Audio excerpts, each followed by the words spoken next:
Hello guys and welcome to SteveKnows. I want to go over the version 16 update for the Oculus Quest. The release notes have just been posted on the Oculus forum. We've got game updates that provide us with free content, and we've got new games coming as well with a load of extras, and I cannot wait to share them with you. Also, I still have 2 keys to give away for Death Horizon Reloaded, and this ends on Sunday, so please subscribe to the channel and join the giveaway. So let's get started on today's news.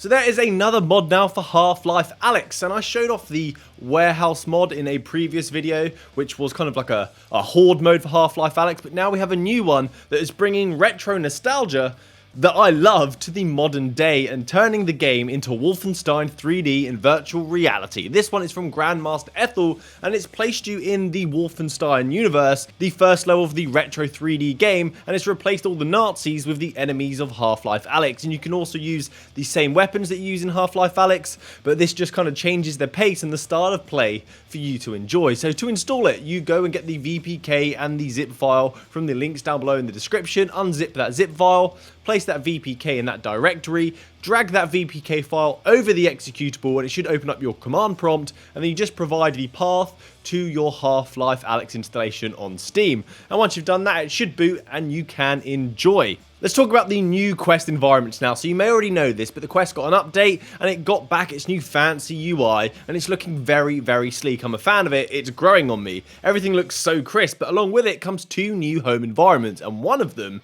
which I didn't even know I wanted, and there is another one. There's also the space station, and I think it looks really nice though. It's probably one of the better home environments, especially when VR enthusiasts, we're into our technology. It's just in our nature. So looking up in this environment, you can see the stars. I'm in space. You can look out the window and see the rest of the space station. It's just breathtaking. I love it.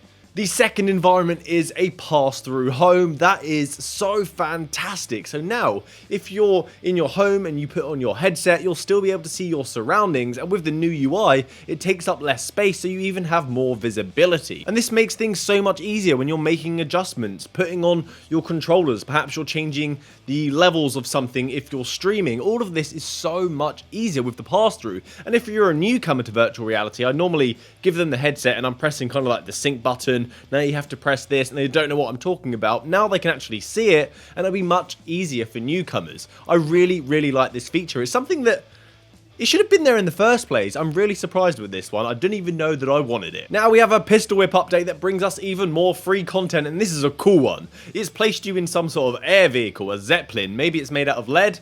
I don't know, rockers. And of course we have more skanky EDM tracks to groove to, but I enjoy the beat and the sound of this one more so than the previous tracks that we've got in Pistol Whip. But the biggest shout out in this map for me has to be the environment, the way it looks. There are catwalks, big metal doors, you have crew running around, you see the engines of the Zeppelin outside of the window. It's fantastic, and I guess that's why they called it Dark Sky. Along with this new map, you also get the old school guns from the World War II era. I think they are the German pistols to use in this map as well. So if you're into your history, enjoy. If you're into just having free choice and more options available, that's a plus too. There is also more content supposed to be coming in the next month for Pistol Whip as well. But then following that, we'll be having a longer period before we see updates, but they do plan on bringing a big monolithic update where we're going to see more features in the title, which I am all for. We have more cancellations now due to the damn COVID issue, and one that makes me very, very sad because it's one of the events that I look forward to all year, and that is Oculus Connect, where we get the big rundown of everything that's coming and everything that they're working on over at Oculus in the virtual reality space. And the last one that we just had was incredible. So much good news. It got me so pumped for this one. But it looks like the in-person event is no longer going to be running, despite it being a fourth quarter event. Maybe it's trying to one-up the virtual reality event that Vive did. Who knows? So Facebook posted on their blog about these circumstances and these decisions, and it said this: every year, Oculus Connect brings together developers, content creators, marketers, and more to celebrate the virtual reality industry's momentum and growth. In light of the evolving public health risks related to COVID, we've decided to shift Oculus Connect 7 to a digital format later this year.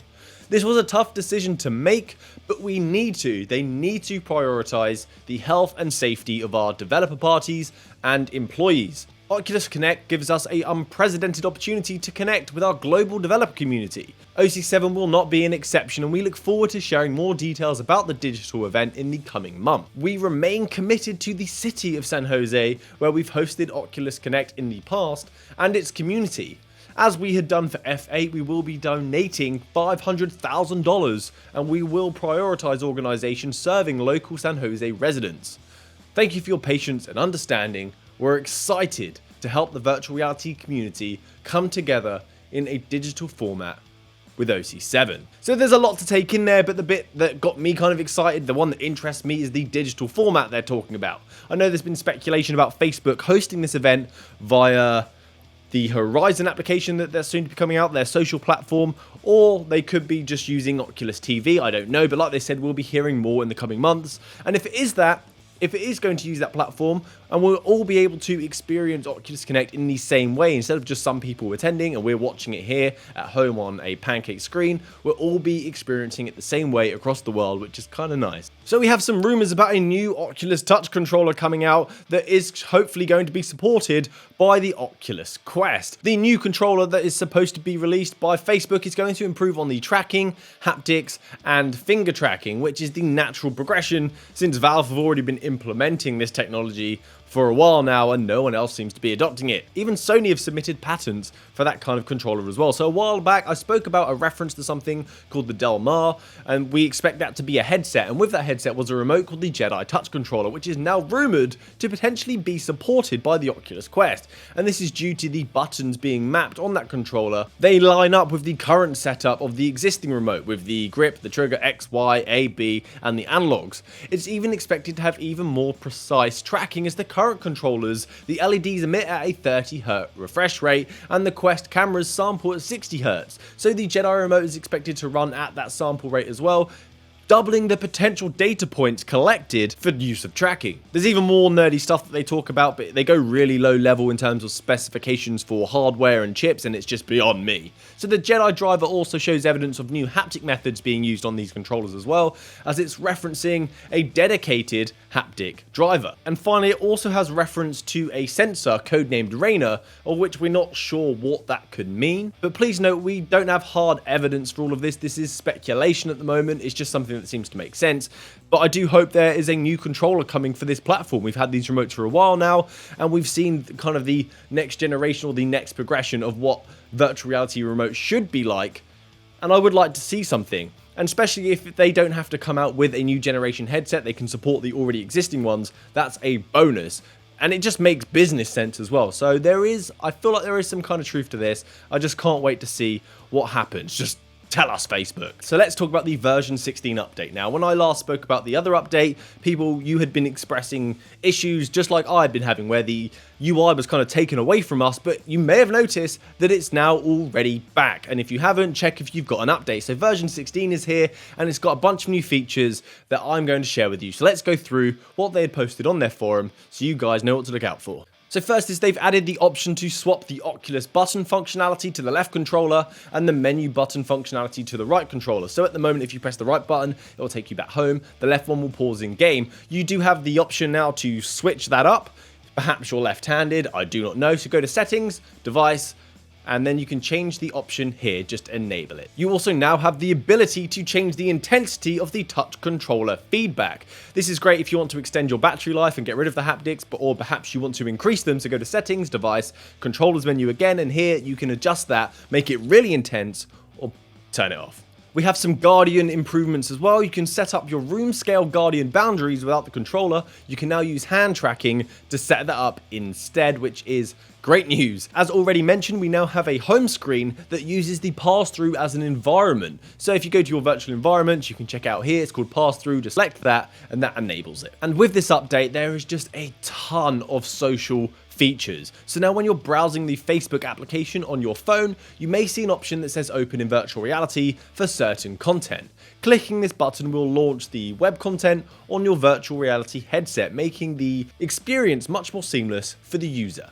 A new feature that I like as well for social is you can send it and receive links now through their chat. So if you click on a link in the chat, it will open up your browser and take you to it. So get those memes sending. Another usability feature that isn't rolled out to everybody, only some people have this, is that when you open a new chat in your headset, it will automatically open up the keyboard so you can start typing instead of having to click the box to enable that. Now, if you've got a user-created event as well and you need to contact everybody that's turning up to the event, perhaps you have some prerequisites, it's now easy to do that. You can create a chat with all of the people that are supposed to be attending. Now as well, if you're trying to unsubscribe to an event, once you click unsubscribe, it will prompt you saying, are you sure you want to do this? Instead of before, it just goes, yep, you may have accidentally unsubscribed to something. Again, that feature is not rolled out to everybody, only some people will have that. The scoreboard app, the default Oculus application that recently came on a previous update, now allows you to recommend certain games to your friends. So if you're doing really well in one or you see that they don't have it, you can recommend that title to them. And again, not everybody's going to have this feature, only some will.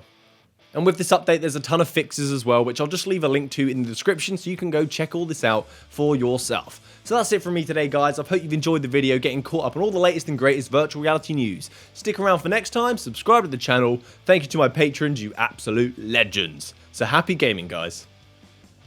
Good day.